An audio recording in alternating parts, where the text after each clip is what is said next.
Côte d'Ivoire, Abidjan, Cocody, le mardi 27 mars 2024, s'est tenue une conférence de presse des organisations de la filière café-cacao qui s'est achevée par la déclaration de l'ANACASI, de la centrale syndicale de Côte d'Ivoire et de l'ANAPROSI.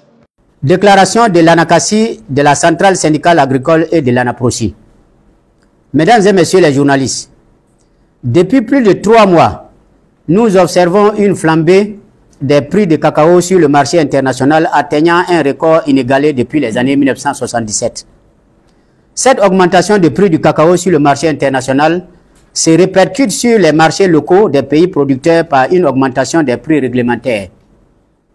Ainsi, certains pays producteurs se livrent à une spéculation sur le marché en fixant des prix records aux producteurs comme au Cameroun où les prix pratiqués aux producteurs atteignent les 4 000 francs le kilogramme.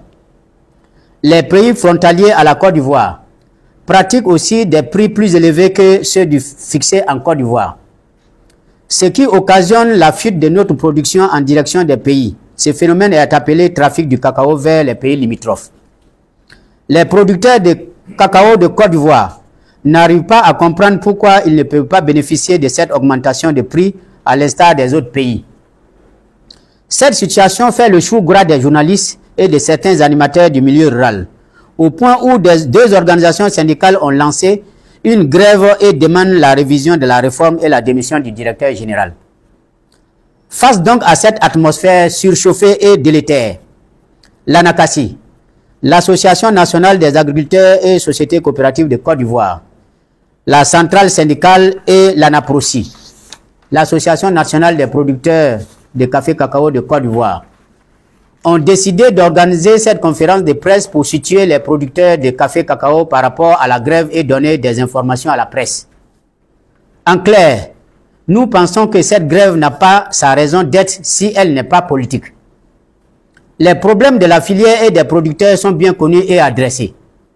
Ce n'est que par la gouvernance de la filière avec les producteurs que nous parviendrons à régler les problèmes et non dans les grèves politiques et alimentaires. Nous ne sommes pas associés à cette grève et nos producteurs ne seront pas associés. Je demande donc à toutes les sociétés coopératives et les producteurs de café-cacao qui se reconnaissent à nos organisations de vaquer à leurs occupations et se dissocier de cette grève. Bientôt, nous effectuerons une tournée dans les régions pour leur donner des informations sur les défis et les enjeux de la filière.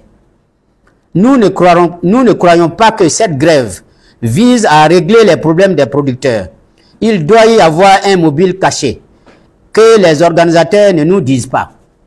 Nous profitons également de cette conférence de presse pour attirer l'attention du ministre d'État, ministre de l'Agriculture, du Développement rural et des productions vivrières, ainsi que le directeur général du Conseil du café-cacao, que si une somme d'argent est remise à un quelconque syndicat, gréviste pour, dit-on, rembourser des frais de grève, toutes les organisations au nombre de 71 dans le secteur café-cacao seront payées au même montant et nous veillerons à cela. Je vous remercie.